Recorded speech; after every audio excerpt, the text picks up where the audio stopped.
നമ്മുടെ രാജ്യം ഒരുപക്ഷെ ഏറ്റവും കൂടുതൽ വിമർശനങ്ങൾ ഏറ്റുവാങ്ങേണ്ടി വന്നിട്ടുള്ളത് മറ്റു രാജ്യങ്ങളുടെ സഹായം തേടുന്നു എന്ന കാര്യത്തിലായിരിക്കും. ആരോഗ്യകരമായ വിമർശനങ്ങൾ മുഖവിലക്കെടുത്തു തന്നെയാണ് നമ്മുടെ രാജ്യം ഇപ്പോഴുള്ള എല്ലാ വികസനങ്ങളും കൈവരിച്ചിട്ടുള്ളത്. ഇപ്പോൾ ഈ ഒരു കാര്യം പറയാൻ കാരണമുണ്ട്. രാജ്യസ്നേഹികൾക്ക് ഇതൊരു സന്തോഷ വാർത്തയും വിമർശകർക്ക് ഇതൊരു ചുട്ട മറുപടിയുമായാണ് രാജ്യത്തിന്റെ മാസ് നീക്കം. വാർത്ത ഞാൻ വിശദമാക്കാം. പ്രിയ പ്രേക്ഷകർക്ക് പേജ് റോഡിലേക്ക് സ്വാഗതം. നമ്മുടെ പ്രതിരോധ ഗവേഷണ വികസന സംഘടനയായ DRDO ഒരു പ്രധാന നീക്കം നടത്താൻ ഒരുങ്ങുകയാണ്. അടുത്ത തലമുറ കവചിത യുദ്ധവാഹനങ്ങൾക്കായി പൂർണ്ണമായും നമ്മുടെ നാട്ടിൽ നിർമ്മിച്ച എഞ്ചിൻ വികസിപ്പിക്കുന്നതിൽ ശ്രദ്ധ കേന്ദ്രീകരിക്കാൻ ഒരുങ്ങുകയാണ്. മെയ്ക്ക് ഇൻ ഇന്ത്യ ചട്ടക്കൂടിന് കീഴിൽ നൂതന സൈനിക പ്രൊപ്പൽഷൻ സാങ്കേതിക വിദ്യയിൽ സ്വയം പര്യാപ്തത സ്ഥാപിക്കുക എന്നതാണ് ഈ സംരംഭത്തിന്റെ ലക്ഷ്യമെന്ന് ആൽഫ ഡിഫൻസ് അതിന്റെ x.com ഹാൻഡിലിൽ കുറിക്കുകയും ചെയ്തു. ഭാവിയിലെ യുദ്ധ സാഹചര്യങ്ങൾക്ക് അനുയോജ്യമായ ഒരു ഒതുക്കമുള്ളതും ഭാരം കുറഞ്ഞതും ഉയർന്ന പ്രകടനമുള്ളതുമായ പവർ പാക്ക് സൃഷ്ടിക്കുന്നതിലാണ് എഞ്ചിൻ പ്രോഗ്രാം ശ്രദ്ധ കേന്ദ്രീകരിക്കുന്നത്. മൊത്തത്തിലുള്ള സിസ്റ്റം മാസ് കുറയ്ക്കുന്നതിനോടൊപ്പം പ്രകടനം ഒപ്റ്റിമൈസ് ചെയ്യുന്നതിനായി നൂതന മെറ്റീരിയലുകളും നൂതന താപ മാനേജ്മെന്റ് പരിഹാരങ്ങളും രൂപകൽപ്പനയിൽ ഉൾപ്പെടുത്തിയിട്ടുണ്ട്.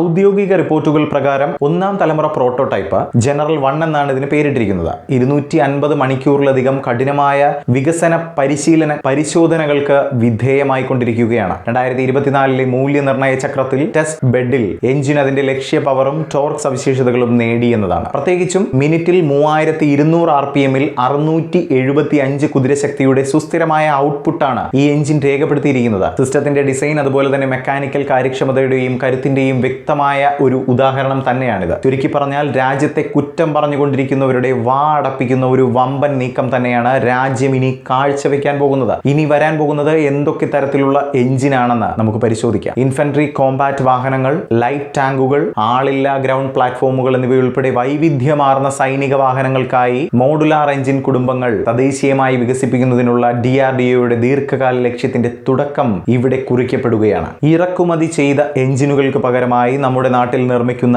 ചുണക്കുട്ടികൾ നമ്മുടെ സൈനിക വാഹനങ്ങൾക്ക് ശക്തി പകരുമെന്നതാണ്. അതുവഴി ഇന്ത്യൻ സൈന്യത്തിന് തന്ത്രപരമായ സ്വയംഭരണവും ലോജിസ്റ്റിക്സും ലളിതമാക്കാൻ സാധിക്കും. എഞ്ചിനീയറിംഗ് ശ്രമം, വിപുലമായ ജ്വലന മോഡലിംഗ്, ഇന്ധന ഇഞ്ചക്ഷൻ ഒപ്റ്റിമൈസേഷൻ, കൃത്യതയുള്ള ട്യൂണിങ്ങിനായി തദ്ദേശീയ ഇലക്ട്രോണിക് നിയന്ത്രണ സംവിധാനങ്ങൾ എന്നിവ പ്രയോജനപ്പെടുത്തുന്നു. സ്കെയിലബിലിറ്റിയിൽ ഊന്നൽ നൽകിയിട്ടുണ്ട്. ഭാവിയിലെ വകഭേദങ്ങൾക്ക് ഉയർന്ന പവർ ഔട്ട്പുട്ടുകൾ നൽകാൻ അനുവദിക്കുന്നു. അതായത് ഭാവിയിൽ ഈ എഞ്ചിന്റെ പവർ കൂട്ടുകയോ കുറയ്ക്കുകയോ ചെയ്യാനുള്ള സജ്ജീകരണം ചെയ്താണ് ഈ എഞ്ചിനുകൾ പുറത്തിറക്കുക. മെച്ചപ്പെട്ട പവർ ഡെൻസിറ്റി, കുറഞ്ഞ തെർമൽ സിഗ്നേച്ചർ, മെച്ചപ്പെടുത്തിയ പരിപാലന സവിശേഷതകൾ എന്നിവ ഉൾപ്പെടുത്തുമെന്ന് പ്രതീക്ഷിക്കുന്ന Gen 2 വേരിയന്റിലേക്ക് കൂടുതൽ വികസന പ്രവർത്തനങ്ങൾ ഇപ്പോൾ പുരോഗമിക്കുന്നുണ്ട്.